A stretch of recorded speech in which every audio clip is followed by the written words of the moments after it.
Recuncho dos libros, o programa da Radio Pública Municipal no que imos repasar a actualidade da Biblioteca Pública Municipal Enrique Rivera Rouco. O Recuncho dos libros, o espazo para a lectura de Radio Eume.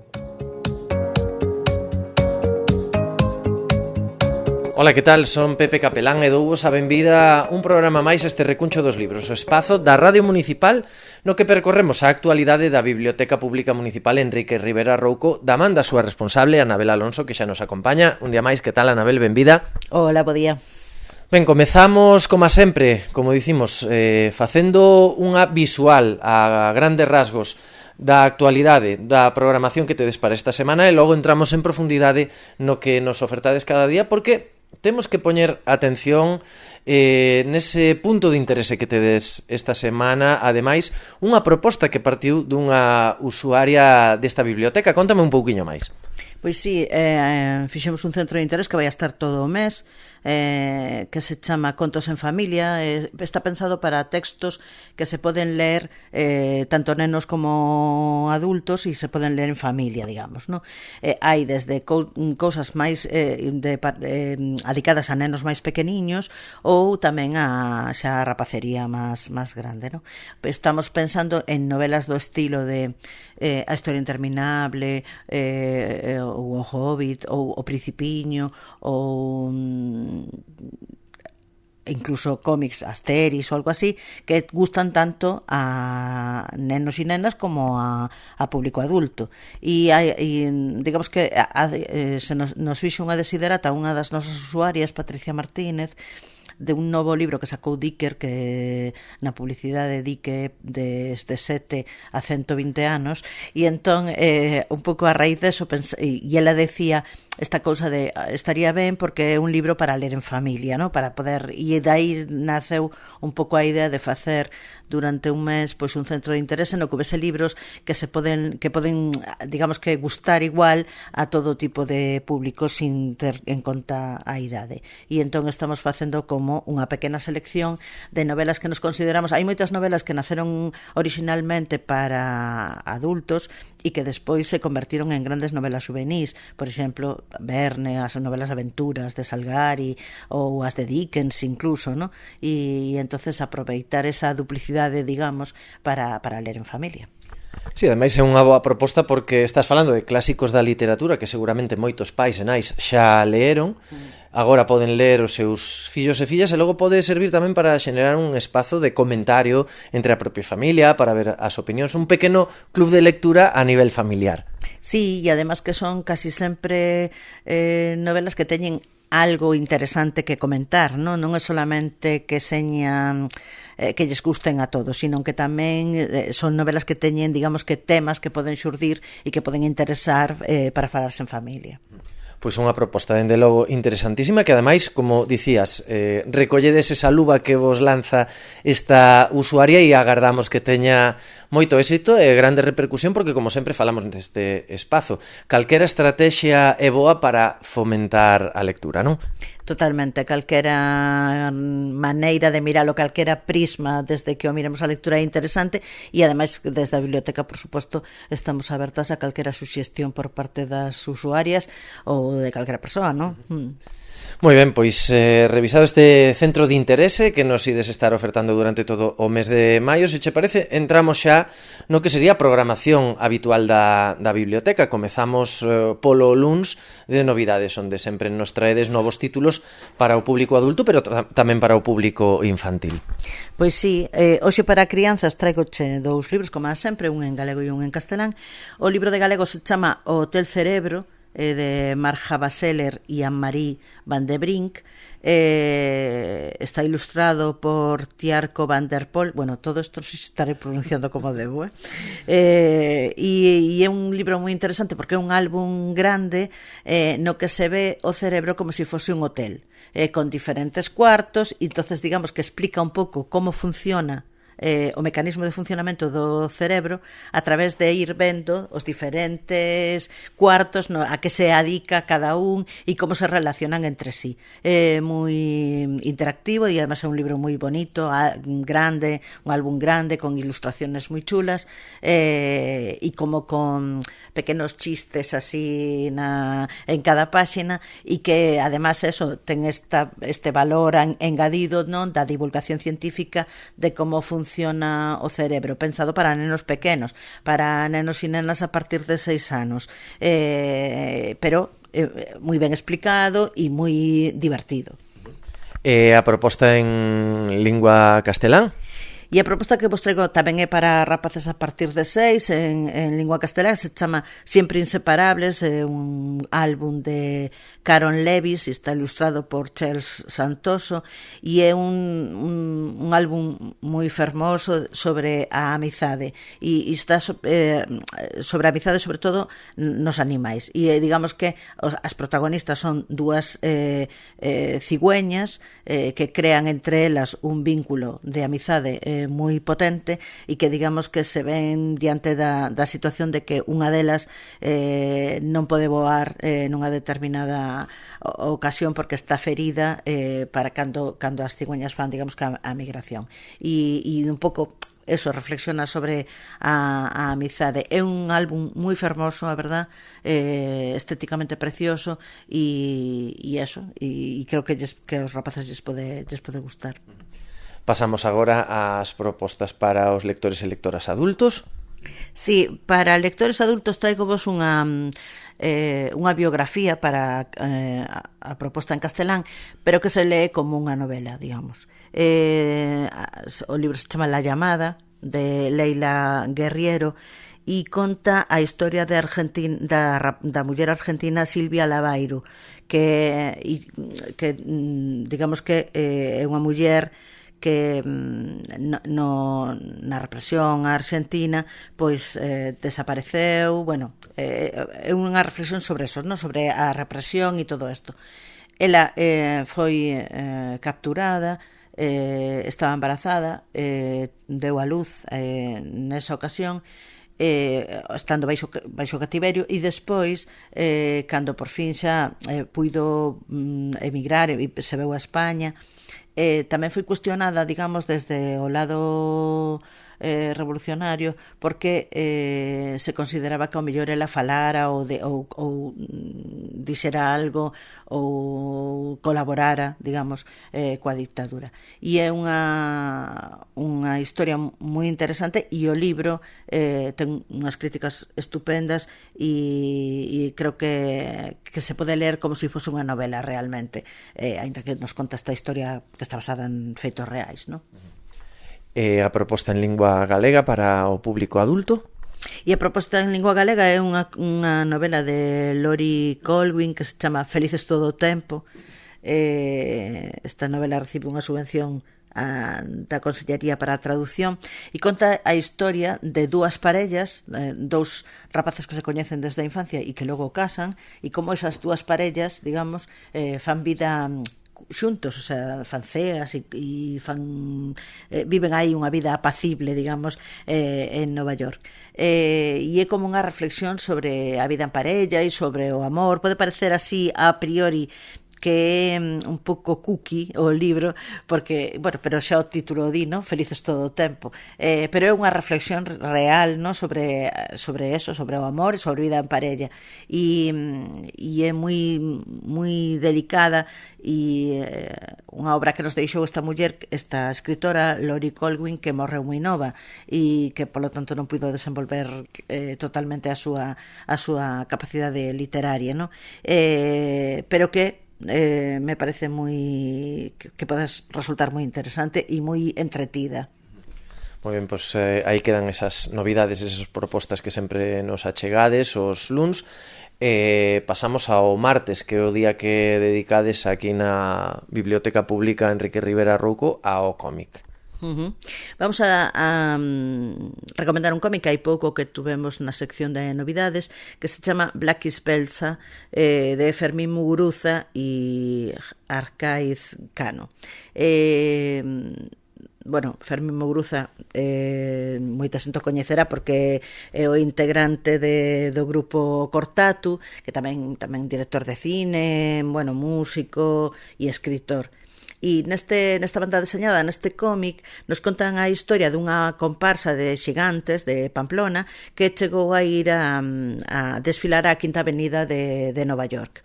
E ali sucedeu un problema que isto foi en 1965 e pola cuestión racial non querían que desfilasen dous dos xigantes que eran negros. E entonces digamos que se fala un pouco todo a partir de aí, a partir desa historia, dese punto de historia real, se conta a historia dun dos mozos encargados de levar un destes xigantes e de toda esa cuestión racial.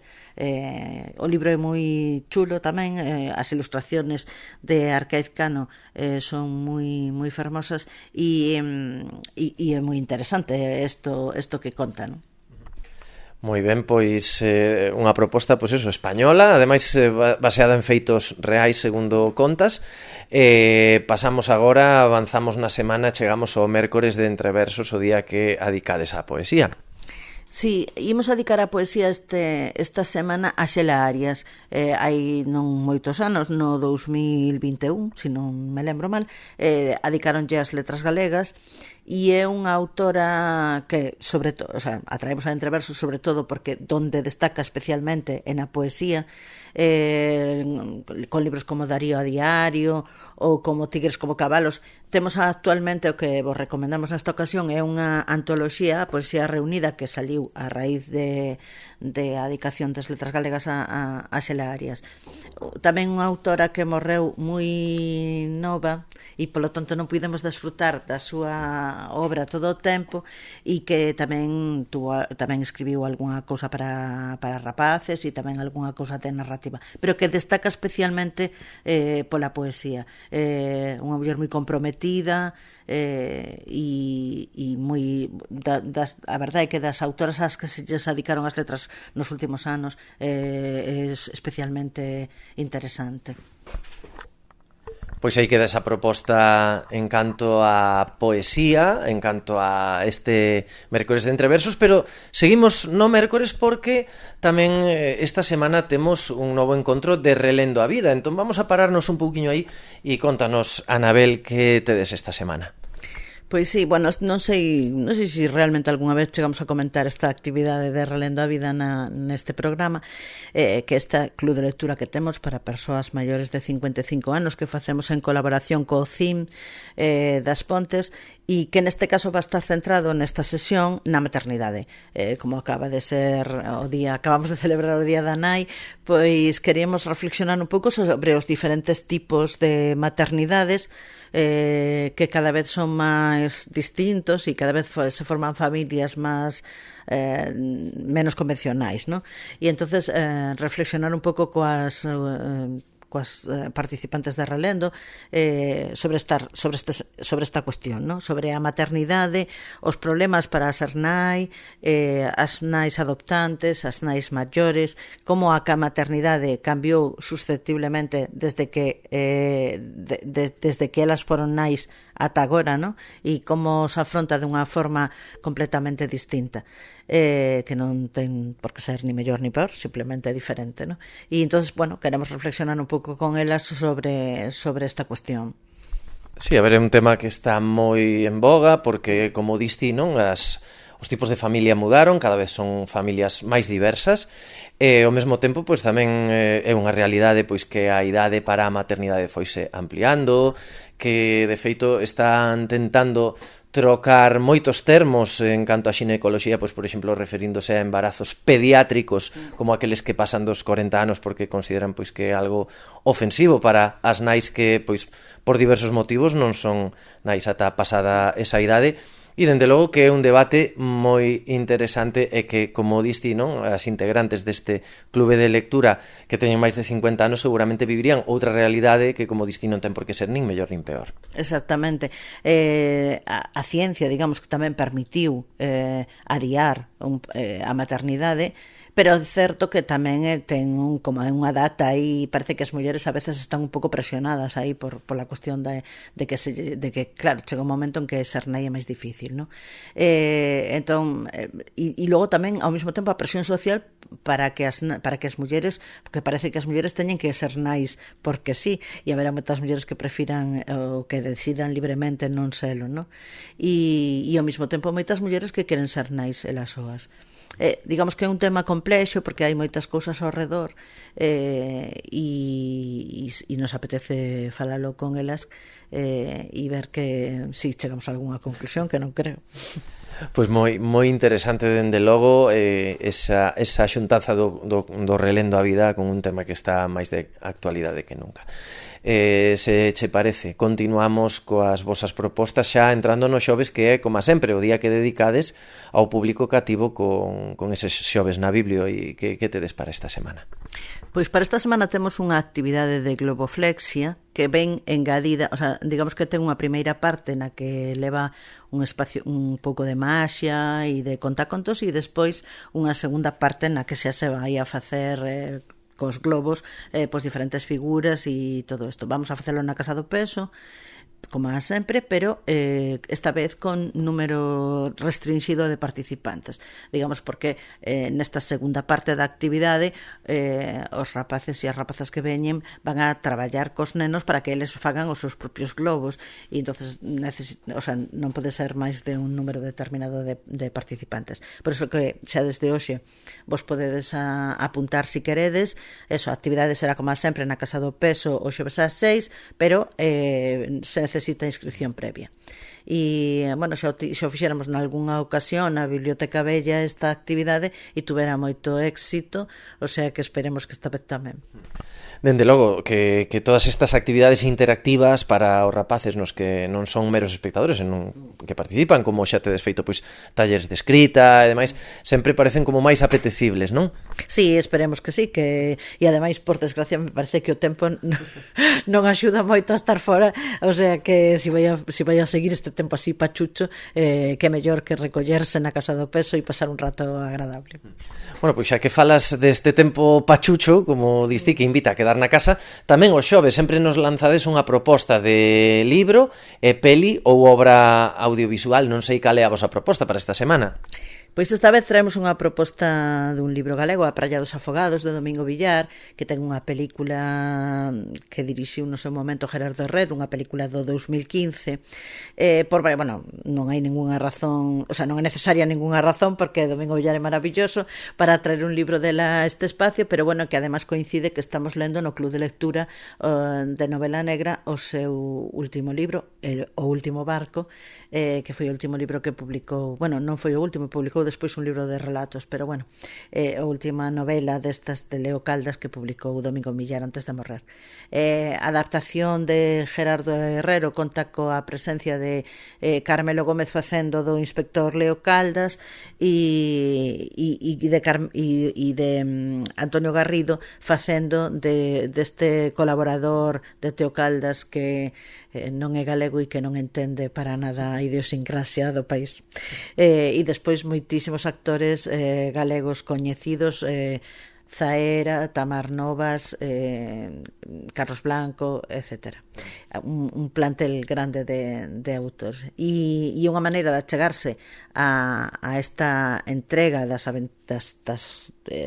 historias de Leo Caldas, que é a segunda entrega literaria de Domingo Villar.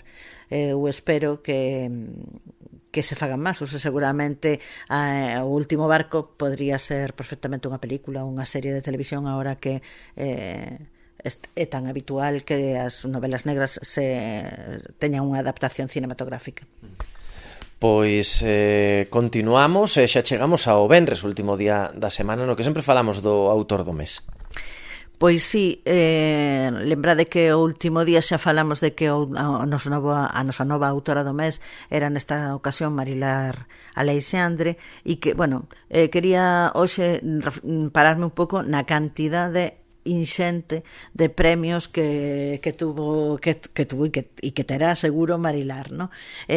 Tanto todos os premios de literatura infantil, o premio Merlín, o premio Rañolas, está na lista de honra do IBI, bueno, o Lazarillo, que é o premio no Estado español con máis éxito con máis repercusión da literatura infantil, pero tamén todos os premios de narrativa de adultos, o premio Xerais, o Manuel Murguía, o da crítica galega, o San Clemente, o da Voz de Galicia, da novela por entregas, e quería pararme especialmente no Premio Nacional de Narrativa que lle deron pola súa novela As malas mulleres, unha das últimas novelas que publicou, e centrarme un pouco nesta novela que ten que nos conta, que ten como protagonistas as reclusas da cárcere da Coruña, e tamén a Juana de Vega e a Concepción Arenal, se me acababa de ir o nome, que estaban tan sensibilizadas non con ese tema. Estas malas mulleres se refire a esas mulleres que a veces estaban no cárcere simplemente por non adaptarse, digamos, a un modelo de muller, ¿no? Acabamos de ter na biblioteca a semana pasada a presentación de Rotas de Monse Fajardo, que desde outro punto de vista de investigación social, tamén falaba das mulleres que estaban en enconxo e que a veces tamén estaban en enconxo non porque tuvese unha enfermidade mental, sino por non cadrar dentro de un modelo de muller. E entonces me parece unha obra moi interesante e que foi merecedora no seu momento deste premio, que é un dos premios máis importantes a nivel nacional, ¿no? O Premio Nacional de Narrativa. Pois unha autora moi laureada, como ti dice, para ter moi en conta, non? Aproveitar sempre as recomendacións que vos nos facedes para descubrir toda esta obra. E tamén os mércores sempre falamos da nosa vila, non? Sempre comentamos algunha obra relacionada coas Pontes ou coa comarca. Sí, nesta ocasión traigovos unha obra, un libro de poemas de Isabel Fresco, Coloquio de Sirenas.